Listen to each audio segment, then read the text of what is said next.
Hola, muy buenas tardes para todos. Bienvenidos a este canal digital de Ciututuaba Esencias Florales. Vamos a estar el día de hoy conversando con el doctor Santiago Rojas sobre aprendizaje en niños. Vamos a dar unos segunditos para que todos terminen de conectarse. Hola, buenas tardes. ¡Ay, qué emocionante estar aquí! Bueno, mientras todos terminan de conectarse y Santiago Rojas aparece por acá, les quiero dar la bienvenida a este canal de Ciututuaba que desarrolla contenido digital para ustedes sobre su salud mental, emocional y física.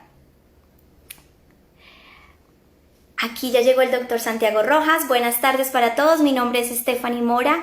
Soy fonoaudióloga y educadora infantil. Trabajo con niños desde hace más de 10 años y con familias. Soy consultora del método Tomatiz, que estimula con sonido y con voz, justamente para promover un mejor aprendizaje. Aquí ya llegó Santiago. Voy a darle la solicitud a Santiago para que la acepte. Hola Santiago, ¿cómo estás? Hola, qué gusto verte, Steffi. Qué gusto verte, Santi, qué alegría estar acá contigo. Ya estaba dando la introducción a nuestro tema del día de hoy, que es aprendizaje con niños. Y acá ya se están conectando todos muy invitados, por favor, a que esta sea una conversación de todos. Pueden hacer todas sus preguntas a través del chat, que yo voy a estar muy pendiente para contarle a Santiago y que sea una conversación muy chévere, muy agradable para todos. Bienvenidos. Y Santiago, yo justamente ahorita leía aprendizaje en niños y dije, wow, en niños. Sin embargo, cada vez compruebo más que en niños significa que todos somos niños, porque creo que esa es la primera regla para aprender, ¿verdad? Sin duda, los que aprenden de todos son los niños, porque vienen con la posibilidad de aprender. Y los adultos lo que hacemos, infortunadamente, no es aprender, sino generar sobre conocimientos previos una nueva estructura, una nueva capa que lo vuelve a uno más blindado y lo vuelve más, en este caso, terco. En cambio, los niños que no nacen digamos, de la nada, aunque vienen con una cultura en el inconsciente, de todas maneras desarrollan muchos aprendizajes a través de tres cosas que son muy simples. La primera tiene que ver con no saber. Esto suena muy raro, pero para poder aprender hay que no saber. Y esto es lo esencial. Entonces, uno tiene que cuestionarse el saber para empezar a desaprender. Lo que no hacemos los seres humanos queremos entender lo que está ocurriendo, y esto, por ejemplo, un padre, para decirlo, queremos que nuestro segundo hijo siga las reglas del primero. Entonces, como no nos cuadra, tenemos que hacer que nos cuadre. Este es extrovertido, este es introvertido. Los empezamos a comparar todo el tiempo y no nos damos cuenta que del uno tenemos que aprender y del otro tenemos que aprender de manera independiente. Es desaprender para aprender. La primera regla para cualquier niño, y esto que tú dices es maravilloso, yo para aprender debo ser niño. Porque un niño aprende a mil y un niño disfruta el aprendizaje. Vamos a decirlo desde la simpleza hasta la complejidad de la neurociencia. Pero la simpleza es, para que yo aprenda, debo estar seguro que no sé. Y si no, jamás voy a aprender, solo voy a comparar, voy a criticar, voy a destruir el conocimiento, porque entonces tú dices que no sé qué tal cosa, y digo, pues eso es mentira, y ya no voy a poder aprender nada. Así, lo que digas no tenga sentido para mí, puedo aprenderlo, puedo aprender algo, puedo reafirmar o puedo llegar a algo que no tiene sentido. A mí siempre me gusta decirle a las personas que nosotros aprendemos de niños por no saber y de adultos por perder. Y es básicamente lo mismo. O sea, cuando tenemos un duelo es que aprendemos a valorar la vida. Cuando perdemos una relación, cuando perdemos una salud es que aprendemos a comer mejor. Cuando perdemos un dinero es que aprendemos a valorar lo que tenemos. Entonces, en el humano adulto es a través de la pérdida que aprendemos y en el niño a través del no saber. Llegamos al mismo lugar, a no tener nada para poder aprender. Pero luego necesitamos aprender. Esto es muy bonito porque ese niño que nace de tener un mundo cómodo en su vientre y sale a un mundo incómodo, periférico, externo a su madre, aunque se sienta vinculado a ella, Ocurre algo y es que él necesita aprender, pero esa necesidad no es tan fuerte como la motivación. Me explico.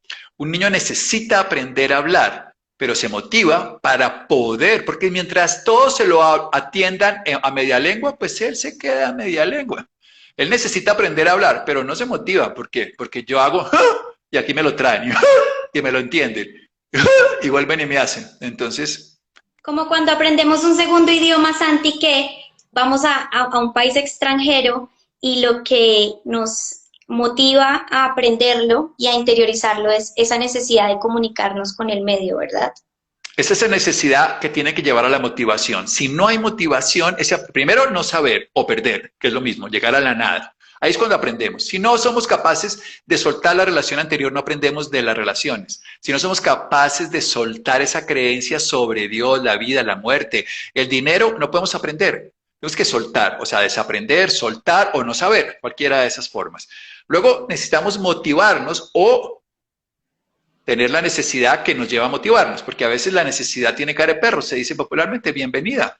Entonces necesito aprender las letras para poder escribir, necesito aprender los números para poder escribir en el teclado, saber qué número es, el idioma para poderme comunicar. Y viene una tercera consideración que es muy interesante, y es que cuando nosotros aprendemos algo, necesitamos que ese algo sea aplicable y tengamos un reforzamiento de ese aprendizaje en la realidad. O sea, porque si yo aprendo, vamos a poner un ejemplo, a montar en bicicleta, a ti que te encanta y a mí también, montar en bicicleta. Entonces, uno aprende en una app a montar en bicicleta, maravilloso. Toda la teoría se la sabe, toda la historia, se monta en la bicicleta y ¡pah! Se va al piso. Entonces no ha aprendido nada, porque el aprendizaje es algo que se experimenta, no es algo que se teoriza. Nosotros podemos conocer algo, conocer cómo es un beso, conocer cómo, lo que es una langosta por fuera, conocer lo que es un vino, conocer lo que es una arepa, lo que quieran. Pero realmente eso es simple y llanamente una descripción externa del intelecto que separa. Y la gente hoy en día, esto es bien interesante, la gente hoy en día, los niños conocen cómo es la luna a través del internet, conocen miles de cosas, pero no conocen la vida que están viviendo. Y ese es el aprendizaje más bello que vamos a hablar, aprender la vida, que eso es tal vez la universidad más importante que tenemos, porque la otra es la académica. Entonces, el tercer punto, y quiero hacer una diferenciación posterior, y es el tercer punto del aprendizaje, se llama la validación del aprendizaje por la experiencia. O sea, la experiencia me valida que esto que he aprendido tiene sentido. Por eso ahora las teorías que teníamos ya no nos sirven a muchas cosas del estilo de vida moderno, a la forma de relacionarnos, a la forma de comunicarnos. Entonces tengo que soltar nuevamente lo anterior, desapegarme y aprender, no sabiendo, motivado con la necesidad y validándolo porque lo que hago funciona. Y aquí viene una cosa muy importante. Nosotros aprendemos de acuerdo a la inteligencia que tengamos, pero la inteligencia es algo diferente al intelecto, es diferente a la memoria y es diferente a la identificación, que es como generalmente la gente quiere aprender. Mientras yo aprenda con el intelecto, jamás aprendo, porque solo teorizo. Yo aprendí sobre el duelo. El duelo es una estrategia que se hace 1, 2, 3. A ver, pero tenga la pérdida y experiméntelo desde la inteligencia. La inteligencia es esa capacidad que tenemos innata, todos los seres vivos, de generar la capacidad que tenemos innata, generar nosotros una respuesta adaptativa para enfrentar un problema y darle la mejor solución si existe o la mejor condición. Y ya se ha investigado muy bien los tipos de inteligencia. Está la inteligencia, nosotros llamaríamos, por ejemplo, musical. Un muchacho, un niño que sea de una inteligencia musical, cuando lo pondremos a que estudie matemáticas, nunca le va a ir bien, porque probablemente, y lo obligamos a que se aprenda un sistema lógico que para él no es. Es como si nosotros enseñamos a alguien que escribe de derecha a izquierda que lo correcto es de izquierda a derecha y lo obligamos a que él tenga, cuando lo correcto no es ninguna de las dos, son posibilidades, opciones. También tenemos inteligencia lógica matemática, que es la que infortunadamente ha regido este modelo patriarcal de vida que tenemos y lo nos hemos estrellado. Por eso que esa nunca acaba, como la aritmética es inagotable, nunca acaba, entonces queremos tener más, y es el modelo de la estructura del pensamiento. Tenemos otro modelo que es muy bello y se lo demos a todos los campesinos, la inteligencia naturalista. La gente naturalista es la persona que, por ejemplo, muchos de los aborígenes colombianos cuando leen el río saben qué está pasando, pero puede que no sepan leer ni escribir nuestros libros de letra muerta que escribimos los occidentales. También está una inteligencia que es intrapersonal, Tú y yo tenemos un amigo que se llama Sergi Torres y él vive la inteligencia intrapersonal. Todo lo reconoce a través de su ser, él todo el tiempo va adentro para saber qué ocurre en el planeta, porque él es parte del planeta y sabe que él tiene una app que resuena con todas las apps del planeta. También hay otros tipos de inteligencia, por ejemplo, la kinestésica, la del cuerpo. Los grandes deportistas, todos los jugadores de fútbol, los atletas, tienen una inteligencia en el cuerpo que les permite desarrollar todos sus dones y sacar todas sus habilidades a través del cuerpo. Cuando nosotros no sabemos cómo es la inteligencia de una persona, la condenamos a excluirla porque la estamos rechazando por no ser igual que los demás. Hay 9 tipos de inteligencia, no quiero seguir dándolas porque quiero que me preguntes y charlemos. Qué bonito, Santi. Justo nos llega una pregunta y es muy interesante. ¿Cómo poder hacer para que el sistema educativo que tenemos en Colombia integre las inteligencias múltiples y sea coherente con la individualidad de cada niño? Hay muchos colegios que ya lo tienen. Digamos, hay educaciones muy no tradicionales como la Waldorf y otros tipos de educaciones que ven a un niño como lo que es. Esto es muy importante. Un niño no es un adulto en formación. Un niño es un niño eterno que se encubre de adultos en algunas funciones, pero lo que no debemos jamás debemos llegar a ser adultos, sino que siempre debemos seguir siendo niños, aunque hagamos roles de adulto. Porque el niño es el que aprende, acabamos de decirlo. Entonces, si no, dejaremos de aprender y dejaremos de soñar. El niño tiene otras características. La primera es el aprendizaje, pero la segunda es el sueño. El que sueña es el niño, no es el adulto. El adulto ya fue y el anciano, si es el adulto mayor y no está buscando construir la vida, se pierde. También hay otras características muy bellas del niño, que también es, por supuesto, la espontaneidad, el presente. Lo vive intensamente. El juego, que es cualquier cosa que no hagamos por obligación y nos genere gozo. Y la honestidad, que es la capacidad de ver las cosas tal cual son y entonces describirlas como las ve. Papá, esa señora que llegó a la casa no es la que tú dices que te cae gorda, ¿por qué la dejaste entrar? Esas características del niño no se pueden perder, seguimos siendo niños para disfrutar la vida y para aprender de ella.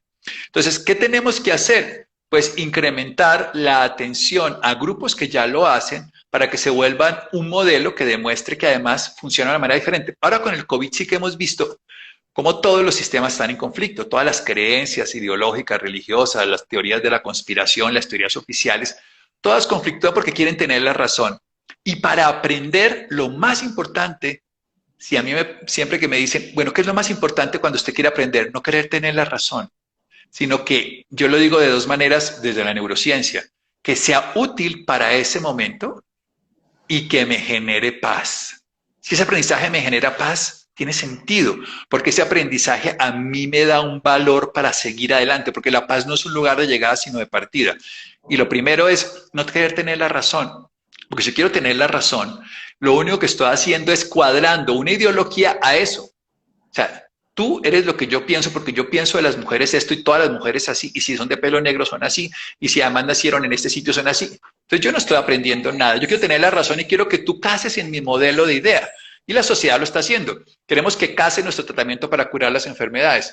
Queremos que case nuestra ideología dentro de las cosas que hacemos. Pero si queremos aprender, jamás queremos tener la razón. Lo que queremos es experimentar eso novedoso que existe y encontrar utilidad para el momento y paz para la vida. Por eso la gente busca, después de muchas crisis, la espiritualidad, porque está buscando la paz. Y quiere buscar algo útil que le resuelva sus crisis de la conciencia, cómo entender la muerte, cómo entender la vida, cómo entender la separación, cómo entender el dinero desde otro lugar, que no sea ese de tener y tener la razón para dominar a otros. Esa es la verdadera escuela de la vida, la escuela donde nosotros le encontramos una utilidad, inteligencia práctica aplicada de acuerdo a lo que somos y desarrollamos en la vida la paz para aventurarnos a cada momento. Santi, hablemos del juego como la mayor y la mejor estrategia de enseñanza y de aprendizaje. Si uno se quiere aprender un idioma, enamórese de alguien y verá que jugando se aprende el idioma. Porque cuando uno aprende en el colegio, I am, you are, he is, she is, y después le dicen a uno que el amigo de uno tiene una pelota verde y el otro camina en la playa, uno llega a la aduana de Estados Unidos y ahí el señor no tiene una pelota verde ni camina sobre la playa, y entonces uno está perdido, porque uno memorizó una cantidad de conceptos pero jamás las experimentó. ¿Qué es jugar? Es cualquier cosa que yo haga por obligación y me genere gozo. O sea, cualquier cosa que no haga por obligación. Entonces, Si yo aprendo desde el juego, no estoy obligado, porque no estoy obligado, estoy motivado. Esa es la clave de la obligación, lleva la necesidad, pero sin motivación. La motivación se vuelve una apertura. Y viene lo segundo, cualquier cosa que no haga por obligación y me genere gozo, disfruto. Yo puedo aprender siempre, y aquí viene el quinto punto esencial de todo esto que hemos hablado, que se llama la gratitud. Siempre que yo esté agradecido, yo aprendo mejor. ¿Qué significa que es agradecido aprendo mejor? Que cuando yo le veo la gratitud puedo aprender de esa experiencia. Pero cuando yo agradezco de lo que perdí, la vida vivida con esa persona, aprendo a vivir. Y eso es lo que yo, en lugar de rechazar lo que experimenté, agradezco y aprendo. Los niños jugando lo hacen, porque el juego, como genera gozo y la gratitud genera gozo, nos unimos en el gozo para aprender. Cuando yo me libero de eso que me hace daño, a través de rechazarlo, de odiarlo, jamás lo aprendo, simplemente lo reprimo y lo sufro internamente, permanentemente. En cambio, cuando lo agradezco, lo libero. Y entonces, el juego es la mayor forma de aprender porque estamos, primero, integrando toda la totalidad del ser, nuestro cuerpo, nuestra mente, nuestras emociones. Estamos, además, disfrutándolo desde la gratitud, que es el disfrute. Y la otra cosa fundamental también que lleva al juego, y es lo que nos damos cuenta, es que ya en el juego estamos interactuando socialmente con otros. Entonces el aprendizaje no se vuelve teórico, racional, sino se vuelve específicamente vivencial. Hay una cosa, por ejemplo, en estudios, para poner ciencia, en unas universidades en Nueva York se ha encontrado que, por ejemplo, las personas que están teniendo trastornos ya cognitivos quieren llevarlas a programas para que no hagan demencia. Entonces les ponen a hacer a ellos, algunos aprender sudokus, otros estudiar materias, y otros los ponen a aprender baile. Y los que aprenden baile son los que mejor le va, porque el baile tiene equilibrio físico, tiene socialización, tiene juego, tiene movimiento, mientras que el otro teoriza, teoriza, teoriza, teoriza. No es lo mismo, por supuesto. No es lo mismo. Ahora, Santi, ¿qué pasa con estos niños que presentan cierto tipo de dificultad u obstáculo para el aprendizaje? Por ejemplo, déficit de atención o hiperactividad, nos estaban preguntando en el chat. Ahorita vamos a hablar ciencias de flores porque esa es la idea de esta charla, pero primero contextualicemos las ideas. Una de las cosas que se ha visto es que muchos niños no aprenden porque no les tocamos su forma del aprendizaje particular. Insisto que si uno le quiere enseñar a una persona que tiene un tipo de inteligencia que es donde recibe, es como si yo le quiero mandar un programa en un sistema que el otro no puede codificar, pues que se lo mande o se lo mande en un idioma que el otro no lee. Es lo mismo. Entonces, muchos de los niños que tienen trastornos de aprendizaje se debe a que no ha tenido, hay un neurocientífico famoso precisamente que en su colegio era el idiota del curso, hasta que un profesor, él dijo algo brillante, se dieron cuenta y terminó siendo un gran neurocientífico. Y él precisamente se dedicó a estudiar los temas de aprendizaje porque él no aprendía en su colegio porque su modelo era totalmente ajeno a su forma de ser como ser humano integral, no simplemente de personalidad de emociones o digamos como nosotros de tipo de personalidad. Entonces, nosotros necesitamos desde una perspectiva clara reconocer que cada uno que es diferente a nosotros, más que una debilidad o incapacidad, tiene una condición diferente. Por eso hoy no hablamos de que el autista sea una enfermedad, que el déficit de atención sea una enfermedad, sino es una condición o en condición de discapacidad. Por eso es una condición que tiene unas ciertas habilidades para ciertas consideraciones y tiene menos para otras. Mi papá lo decía más fácil. Los gatos cazan de noche, los perros de día. Todos somos buenos para algo, nadie es bueno para todo. Esa simpleza de la vida es que si uno considera que él es un enfermo porque no tiene la estructura, claro, si a mí me miden dentro de un parámetro diferente a lo que yo soy, siempre estaré en un parámetro de enfermedad social, metabólica, biológica, talla, peso. Tú te vas a Estados Unidos y eres chiquita, aquí eres promedio de tamaño. ¿Por qué? Porque eso depende de donde te compares y la comparación excluye siempre la individualidad y la capacidad. Y cuando nosotros somos textualmente capaces de reconocer que en ese déficit de atención lo que hay es una capacidad de integración simultánea que tenemos que aprovechar, en ese niño que puede tener una incapacidad de comunicación verbal, pero puede ser un gran músico, lo vemos en cantidad, pues Mozart, tú que sí que has estudiado este personaje, él tendría, ¿cuántas taras le hubieran dado en un colegio hoy a Mozart? Dime. Claro que sí, así es, Santiago. En realidad, como dice nuestra amiga Catalina Soto, no es déficit de atención, en realidad es hiperatención, porque estoy Sí. tan atento y sensible a todos los estímulos del medio que es justamente lo que no me permite enfocarme en una sola cosa a la vez. Sí, es Que técnicamente para mí no es una enfermedad, jamás es una condición que bien capitalizada permite tener un desarrollo mucho más alto en ese individuo. aquí tocaron un tema bien interesante, Santi, y es que, ¿qué hacemos con las pantallas? ¿Y qué hacemos ahora que la educación dio un giro de 180 grados y el aprendizaje vivencial, el aprendizaje con movimiento está muy limitado? Nuestros niños ahora están detrás de una pantalla, el movimiento está limitado al espacio que tengas en tu casa, la interacción social también se vio limitada. ¿Cuál es la mejor recomendación que podríamos tener en este momento? Bien, yo lo que creo que hay que ser creativos precisamente, porque si no, no nos renovamos. No podemos renegar de no tener la posibilidad de hacer lo que hacíamos antes, sino podemos es más bien experimentar en nuestras nuevas condiciones el seguir siendo niños. Una de las cosas es que, insisto, para seguir aprendiendo hay que seguir siendo niños. Los niños van a aprender de cualquier manera mientras tengan la posibilidad de ese estímulo a través de la motivación y el reforzamiento que les damos después.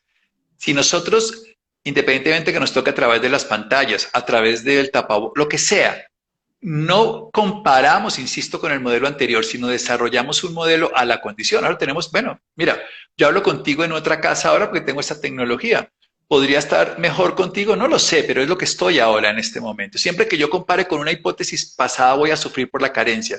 Mientras si yo desarrollo todos los dones que tengo en este momento, y eso es lo que tenemos que hacer, aprovechar las pantallas, sabiendo como todo que cualquier exceso es inadecuado, como estar leyendo todo el día o estar en una pantalla, pues entonces, y hay una cosa clave en los niños, que lo demuestra todo el tiempo el avance, y es que los niños son de mucha intensidad, de poca duración, y necesitan tener rotaciones, movimientos, cambios, que es lo que hace la naturaleza. La naturaleza es intensa permanentemente, pero es perfectamente modificable, está cambiando todo el tiempo sus ciclos y todas las historias. Incluso hay un estudio que demuestra algo que es bellísimo, y es que los niños no crecen todos los días, sino que dejan de crecer unos días y luego, ¡pum!, se crecen 1 centímetro en un día. Y luego y vuelven y crecen otro centímetro. Entonces, eso nos modula esa respuesta como de tan plano, sino que hay un ritual de la vida que reconoce un ritmo propio en los niños, en la naturaleza, en los animales, en los vegetales, que tienen sus ritmos de florecimiento, el follaje que se desborda. Cuando lo reconocemos es genial. Entonces, lo que deberíamos hacer como sociedad, independientemente de la pantalla, es permitir que ellos nos marquen unos ritmos que sean más coherentes con sus necesidades y no a conductarlos, como lo hicimos durante muchos años con todos los niños, a obligarlos a ser adultos chiquitos en formación. Y creo que es el momento más mágico utilizando la tecnología para lograrlo. Y lo que sí tenemos que garantizar como sistema es que a todos los rincones del país llegue ese sistema, porque aún tenemos una brecha tecnológica muy grande en Colombia, por ejemplo, y eso no podemos negarlo. Hoy algunos ven aquí, pero hay muchos países, muchos lugares de Colombia que no nos están viendo, no digo a nosotros, sino me refiero a los docentes en las clases y en las universidades. Totalmente. Justamente aquí recibimos también una pregunta y nos dicen, ¿es sano adaptar los niños en condición de hiperactividad a un sistema que los rotula? ¿Qué pasa No, aquí? ¿Qué pasa cuando claramente a veces no es posible cambiar nuestro hijo a un colegio en el cual se aseguren de adaptarse a su individualidad, a su tipo de inteligencia? Pasa que muchas veces no es posible por cualquier tipo de razón.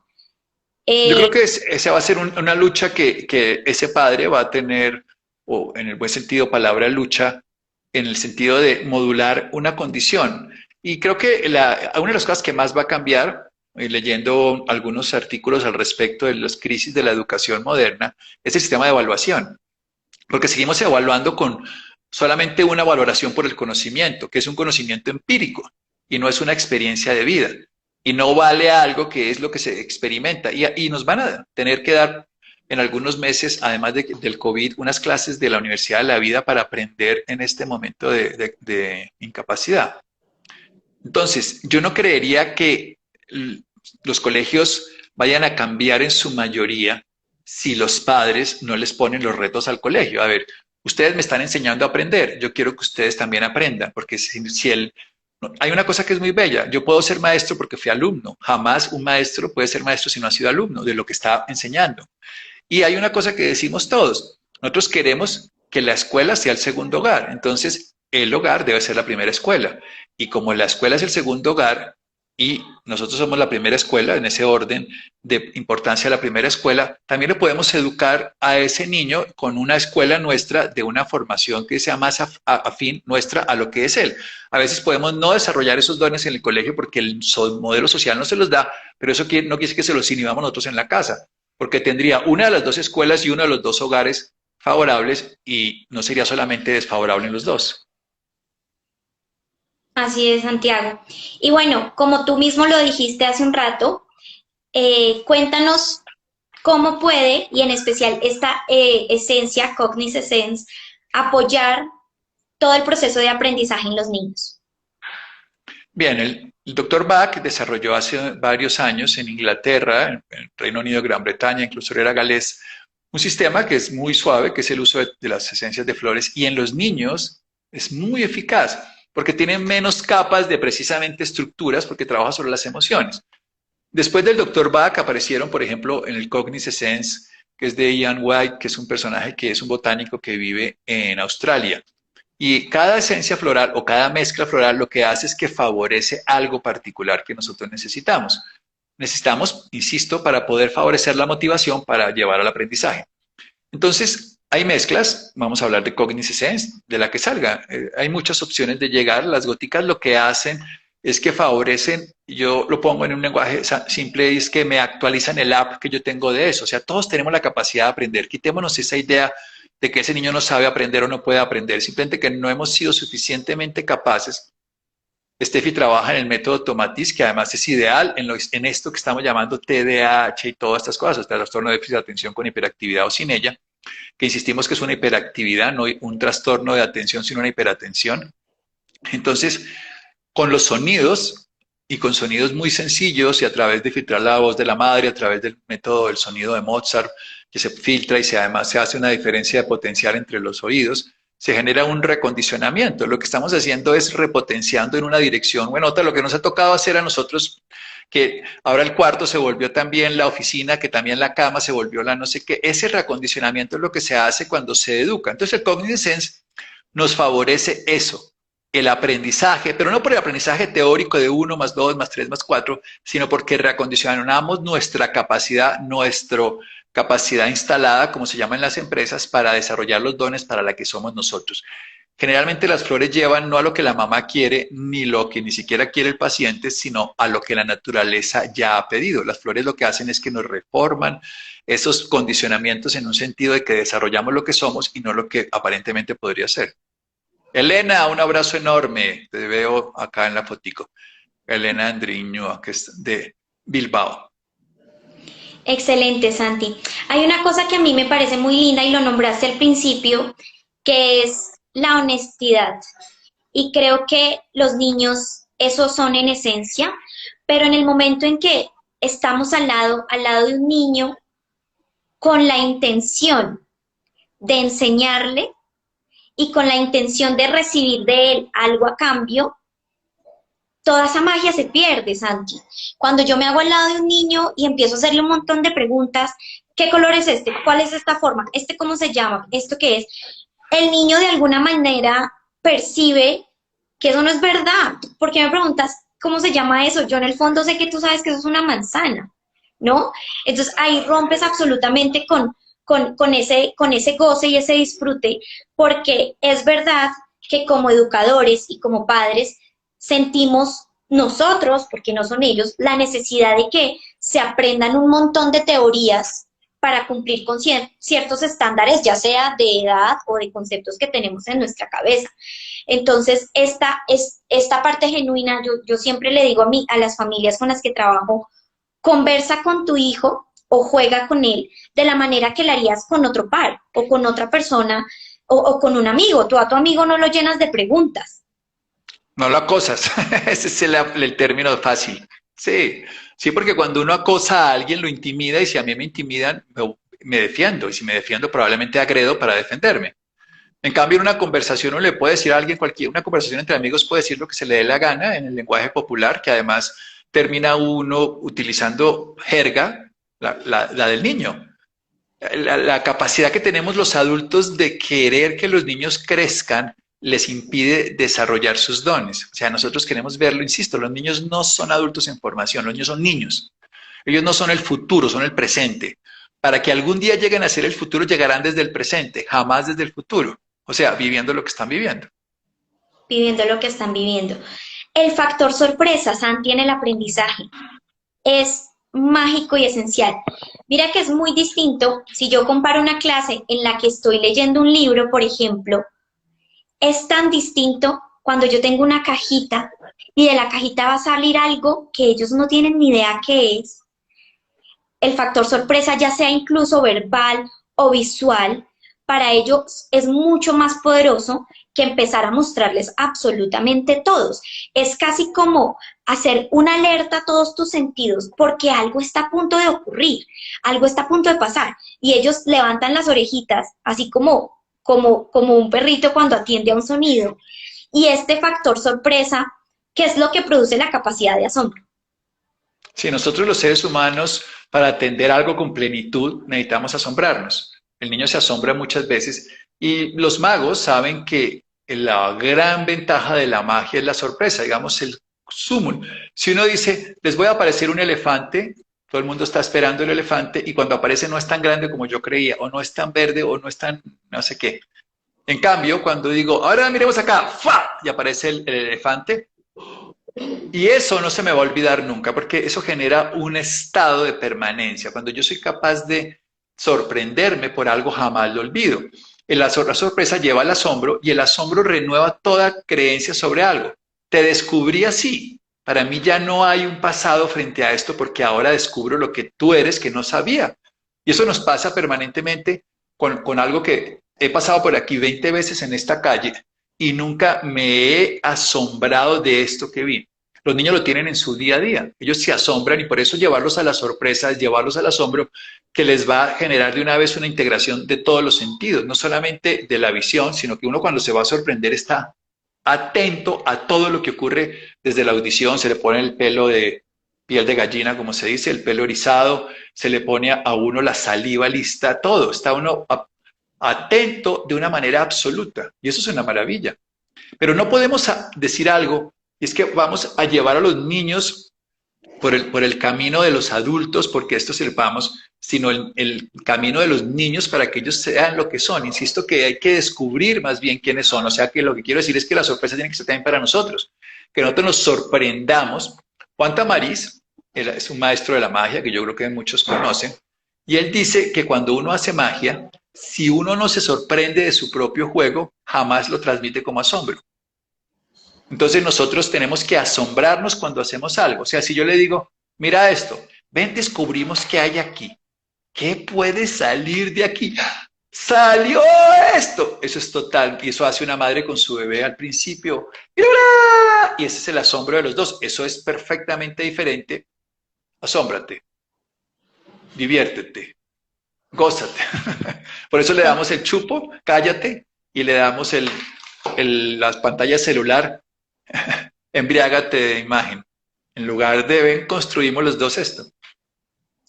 Santi, y ahora hablemos de el silencio como un espacio vacío, fértil, en el que también sucede el aprendizaje. En la comunicación, por ejemplo, pasa muy a menudo. Cuando somos padres que queremos modelar un lenguaje a nuestros hijos, no paramos de hablar, y no paramos de hablar, y no paramos de hablar. Y nunca hay ese silencio ni esa pausa para que el niño pueda sacar de él ni una pregunta, ni una duda, ni una conversación, porque creemos que lo que debemos hacer, que ellos son un frasco vacío al que debemos llenar la información, y nunca hay esa pausa ni ese silencio. Hablemos de estas dos como también estrategia de aprendizaje. Volvamos al asunto de que los niños crecen con un ritmo particular. Todos tenemos ritmos y los ritmos siempre tienen la actividad y la pausa. Los ritmos se regulan en la pausa, decimos en la cardiología. Cuando uno tiene un ritmo, lo regulas a través de la pausa. El ritmo de actividad diurna lo regulamos a través del sueño. Cuando respiramos y hiperventilamos, nos ponemos con los dedos dormidos porque sacamos el que le da el ritmo al oxígeno que se llama el dióxido de carbono. Entonces, si no hay pausa, no hay la capacidad de asimilar eso. Lo mismo sería comiendo, lo mismo respirando, lo mismo es aprendiendo, no hay diferencia. Entonces necesitamos la pausa para que eso que hemos nosotros visto como conocimiento, teorizado e incluso experimentado, se integre. Para decirlo más sencillo también, cuando uno estudia una materia, la única forma de grabarla es durmiendo.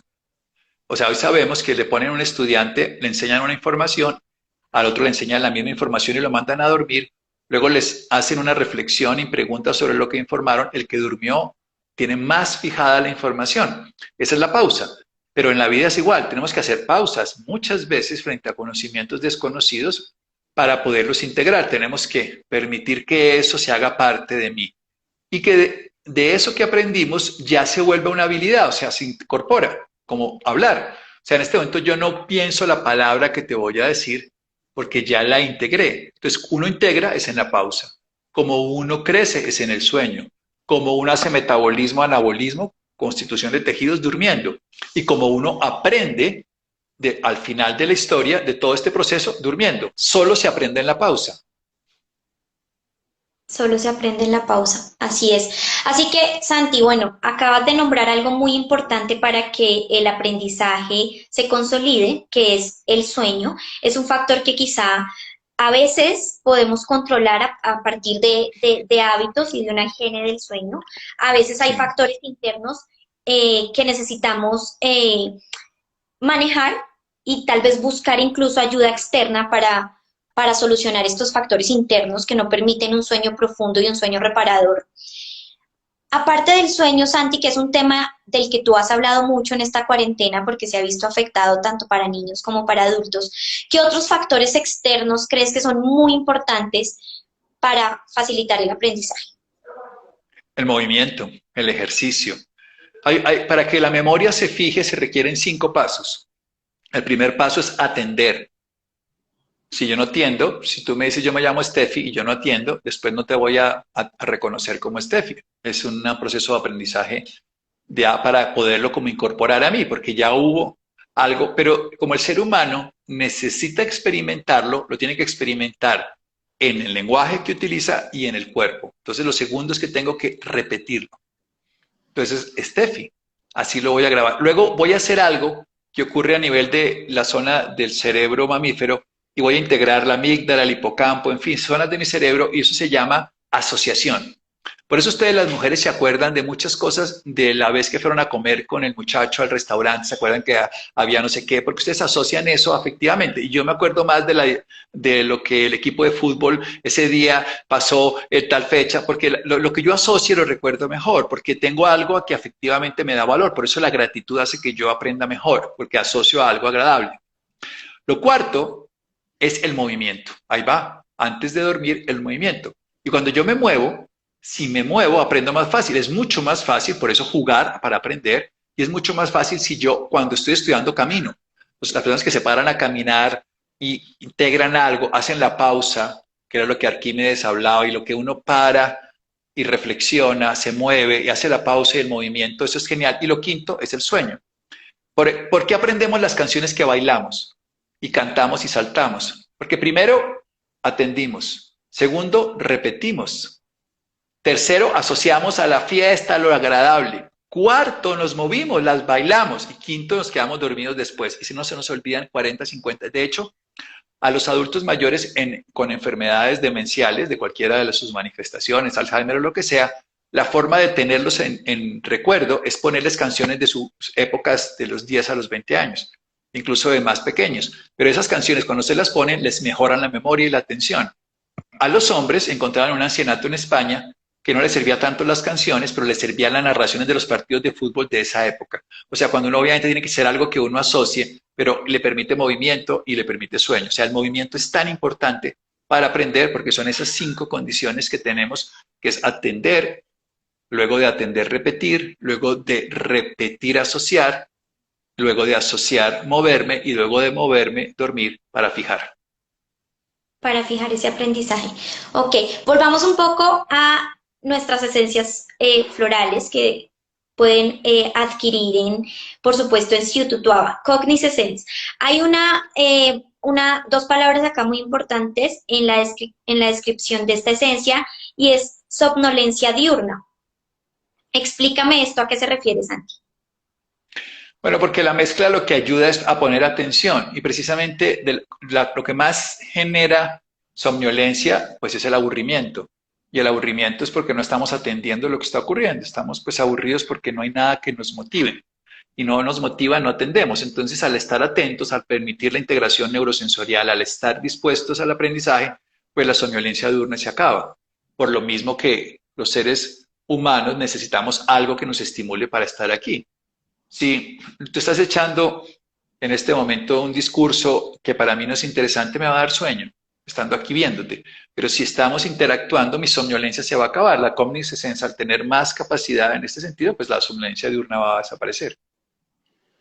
Ok, entonces yo soy una mamá escuchándote y digo, ok, este va a ser un gran aliado para esta época de aprendizaje en el que además yo ahora soy, pues tengo un papel principal en esta tarea de aprendizaje de mi hijo porque soy quien estoy a su lado acompañándolo en estas clases virtuales. ¿Cómo cuál es la dosis para los niños? ¿Cambia de acuerdo a la edad? ¿Hasta qué edad se la pueden tomar? ¿La pueden tomar también personas adultas? Las esencias tienen grandes ventajas y es que no tienen dosis diferentes niños adultos. Lo único es que no se mezclan con alcohol para fijar en los adultos, perdón, en los niños, porque en los adultos sí, por preservante, no por cantidad, sino simplemente un poquito. Pero las dosis son generalmente las mismas, puede ser de 2 a 5 veces, 6 veces al día. Y lo que hacen las goticas es que despiertan esa cualidad, capacidad que la flor tiene, que la flor es como una antena de recepción que se conecta con el cosmos, recibe esa información y cuando yo la tomo, esa app resuena en mí, esa frecuencia. Entonces la pueden tomar, básicamente estas goticas, nosotros le podemos dar unas 8 goticas 2 veces al día, 7 goticas 2 veces al día, para un niño es suficiente. Las preparamos en agua, hay que decir que si es para un niño para prepararlas en agua. El nombre se llama Cognis Essence, que está diciendo alguien allí. Y hay muchas más flores. Tienes ahí lista, pregunta lo que quieras. Perfecto, Santi. ¿Qué otras preguntas tenemos por aquí? Esa se puede usar en niños para motivarlos al colegio.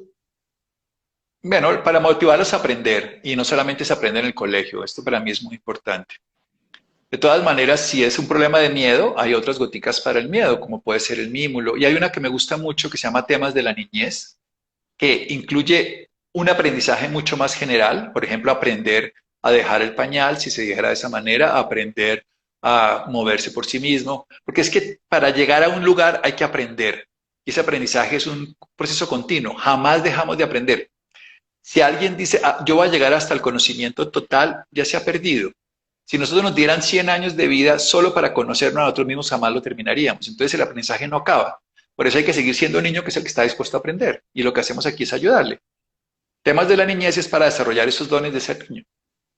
¿Desde qué edad se puede usar? Nos preguntan, Santi.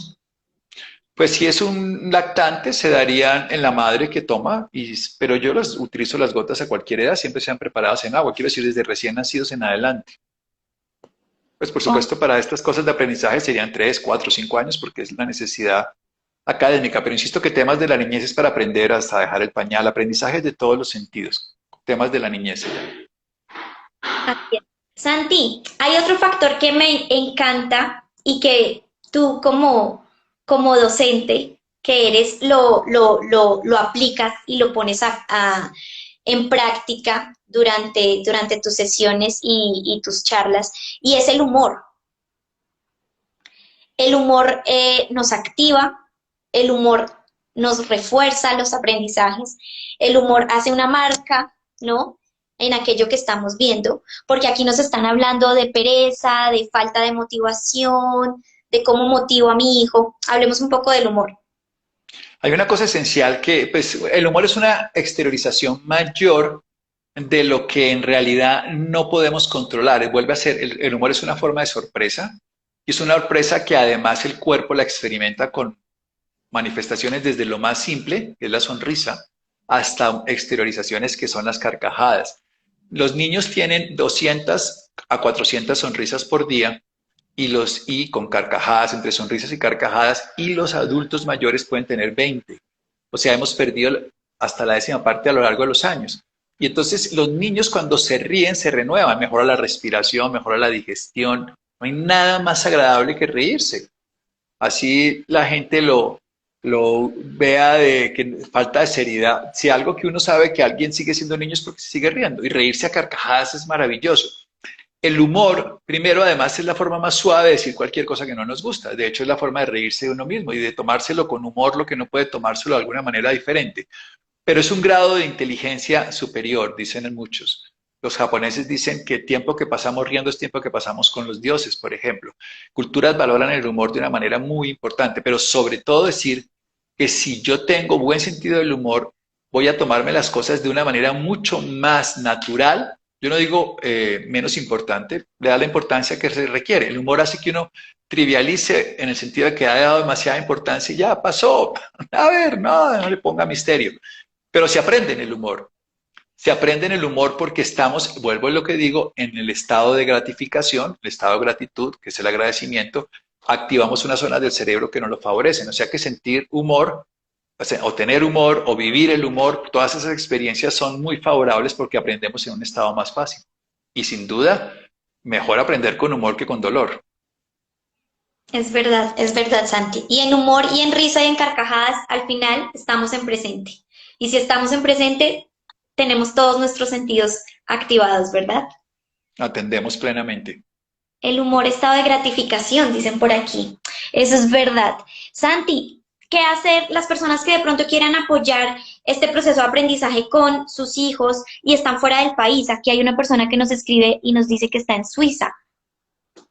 En Suiza, de todas maneras, las flores de Bush se consiguen. También se consiguen flores de... En Suiza hay una marca que se llama Fie Essence, que es muy buena, es excelente, Andreas Corte, y él también trabaja con esencias, estas mismas flores de Bach se consiguen allá.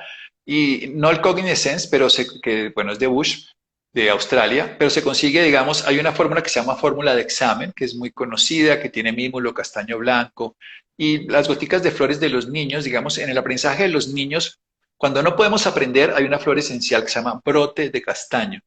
Cuando tenemos dificultades de déficit de atención, de capacidades cognitivas disminuidas por parálisis cerebral, por enfermedades congénitas, por trastornos cromosómicos.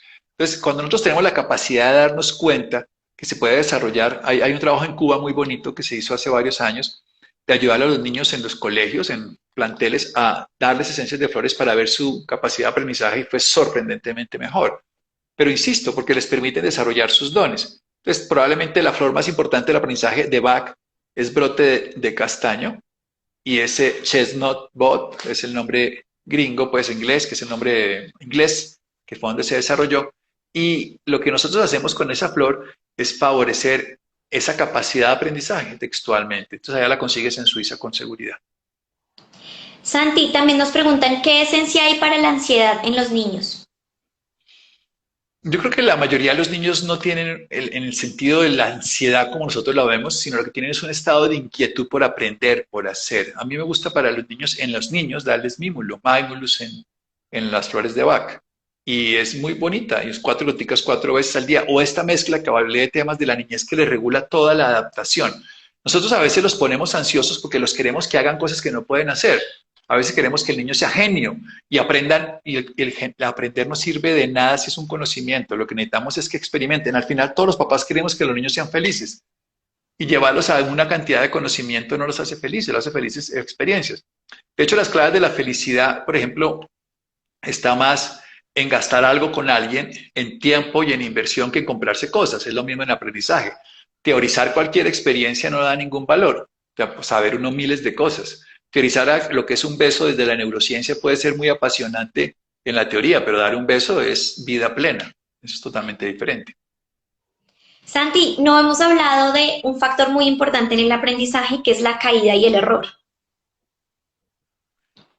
Bueno, lo que pasa es que yo no creo que haya errores en el aprendizaje. Lo que yo creo es que hay que hacer una nueva oportunidad. Hay un personaje que se llamaba Thomas Alva Edison, que él descubre la bombilla y él cuando sale a la luz pública le dicen, oiga, usted se equivocó 49 veces. Dice, no, yo la descubrí en 50 pasos.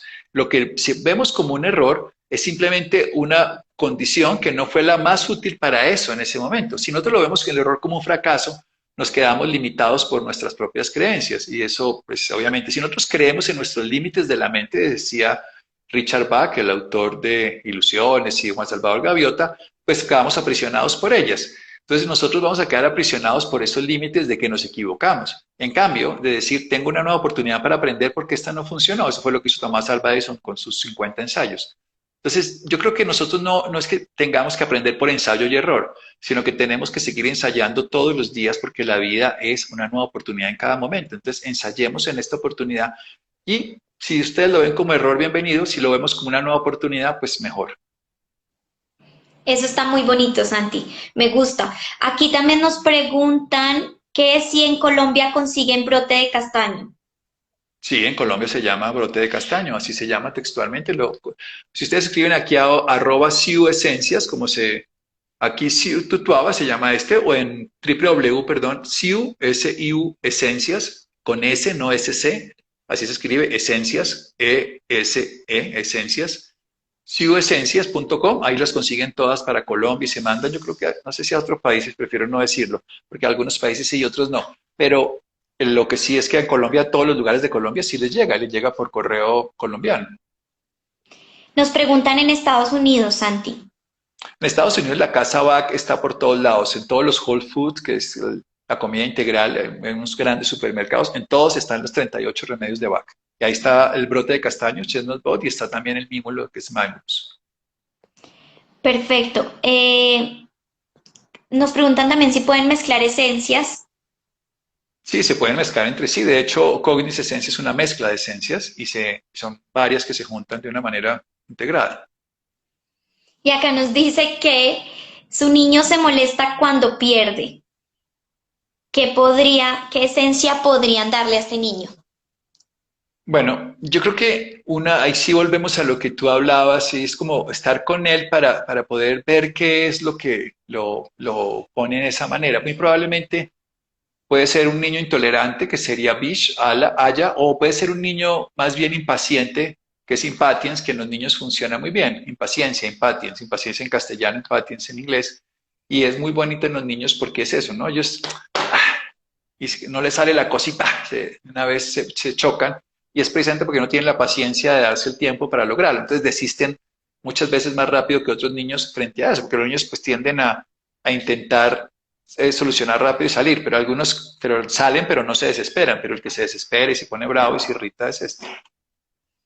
Así es. Y es muy fácil observar todo esto en nuestros hijos y casi siempre ahí hay un reflejo, ¿no? Hay un pequeño maestro. Claro, creo que los niños vienen a educar en las áreas que nosotros no hemos desarrollado y no, ojo, esto es totalmente diferente. Ellos no vienen a hacer lo que nosotros no hicimos y a través de ellos lo hacemos nosotros, sino que ellos vienen a educarnos en las cosas, a hacer lo que a mí me faltó hacer para que él sea lo que yo quise ser, sino lo que a mí me faltó hacer, mi hijo me lo va a enseñar a que yo lo haga. Es totalmente distinto el concepto y podemos aprender más de ellos que educarlos desde nuestra perspectiva. Ellos vienen con las ideas nuevas y nos van a educar más que nosotros a ellos. Nosotros los vamos a acompañar en la educación y ellos van a educar para nuestros puntos que no nos gustan y por eso nos duele tanto las críticas y las cosas que nos dicen. Santi, ya nos quedan muy pocos minutos, pero ya he visto un par de preguntas sobre los adolescentes. Nos preguntan sobre el mal genio y los adolescentes y sobre esto que les sucede mucho, que es esa capacidad de dejarse influenciar y de hacer lo que los otros les digan. Era un poco lo que nos estaban escribiendo acá. Sí, en los adolescentes la flor se llama ceratostigma, cerato en inglés. Ceratostigma es la flor de la persona que no confía en su propio valor y entonces termina siendo manejado por las influencias externas de la sociedad, del grupo, del parche y de la pandilla en algunas ocasiones. También hay una mezcla de Bush, esta que abajo es de Bach, y de Bush Flowers. Hay una que se llama adolescencia, que la adolescencia es la maduración, la adolescencia significa madurar. Es la época de la maduración en todo nivel y lo que hace la flor es que sea menos conflictiva, porque para madurar hay que soltarse, en ese sentido se cae un momento del árbol y se tiene que soltar y empezar un nuevo proyecto diferente. Y eso es doloroso, es traumático tanto para el árbol como para el fruto, en este caso para la madre, el padre y el hijo. Pero necesariamente va a ocurrir y es ideal que ocurra para que él siga su vuelo. Nuestros hijos no son hijos nuestros, son hijos de la vida que vienen a través de nosotros, pero nos pertenecen, decía Khalil Gibran. La flor, ceratostigma o cerato, y la mezcla adolescencia. Muy bien, Santi, ya nos quedan pocos minutos y para las personas que recién se conectan nos preguntan si este video va a quedar grabado. Así es, va a quedar grabado aquí en el canal de Instagram de Ciututuaba. Pero hagámosle un pequeño resumen a las personas que se acaban de conectar y para que cerremos toda la información, Santi, y para hacer lo que hablamos en este video que hablamos de la repetición. Reforcemos Bueno, esto que hablamos en una horita tú y yo. muy bien. Lo importante es que para aprender debemos llegar al lugar de no saber. Es lo que hace un niño. Entonces, no saber es la clave del aprendizaje. Desde ahí empezamos, porque perdemos en el adulto a través de los duelos es que aprendemos algo porque no lo sabemos o desaprendemos porque nos damos la tarea de hacerlo de una manera consciente. Pero llegar al lugar de no saber es el punto de partida del aprendizaje. Cuando partimos desde ahí, vamos a aprender de acuerdo a la motivación y a la necesidad. Es una motivación la que hace que aprendamos con más gusto, una necesidad por obligación. Y necesitamos un reforzamiento a través de la experiencia. O sea, vivimos ese aprendizaje, lo volvemos parte de nosotros. ¿Cómo se patea un balón? Párese, no sé qué, pero patea un balón, entonces ya se vuelve un aprendizaje. Y ese aprendizaje nosotros lo incorporamos a la vida. Ahora, si queremos un conocimiento, que no es la única forma de aprender, y queremos fijarlo en la memoria, entonces evidentemente lo que uno oye se olvida, lo que ve recuerda, pero lo que hace aprende. En esa forma de aprendizaje, de todas maneras, la memoria necesita primero atender a lo que está ocurriendo, luego de que lo atiende, luego lo debe repetir, es lo que estamos diciendo ahora, el nombre, la cosa, lo que sea, la materia, luego necesita asociarlo a algo afectivo, algo que tenga una facilidad de ser recordado porque ya lo tiene uno integrado, es una cosa que ya es parte de nosotros. Luego necesitamos movernos, el cuerpo es importantísimo el movimiento y por último necesitamos dormir para que se fije. Hablamos del Cognize-Sense, que es una mezcla de flores que sirve para aprender en todas sus formas. Hablamos de temas de la niñez, que es ideal en no solamente aprendizaje de conocimiento, sino de todos los temas de caminar, de dejar los pañales, de todas estas historias. Hablamos de la flor del cerato para los que tienen influencias externas. Hablamos de la flor del brote de castaño para todos los niños que tienen trastornos de aprendizaje de cualquier nivel. También hablamos entonces de la flor de, ahorita dijimos del adolescence, que es para los adolescentes de flores de Bush. Creo que eso es todo lo que dijimos en resumen. Pero lo más importante es no dejemos de ser niños. Los niños no son el futuro, son el presente. Seguimos siendo niños y así seguiremos aprendiendo. Santi, qué alegría haber estado contigo. Nunca habíamos compartido un espacio digital, tú y yo. No, Y me encantó esto. Aprendo de ti yo también. siempre desde que te conocí hace muchísimos años. Y bueno, creo que ese es el mensaje más bonito que nos queda a todos. Ser como nuestros niños, que son unos grandes maestros, y dejarnos sorprender siempre para poder aprender. El Gracias a ti, asombro, el asombro. gracias Muchas a gracias. este Qué bella canal sorpresa. que nos lo permite. Gracias a todos por conectarse. Gracias.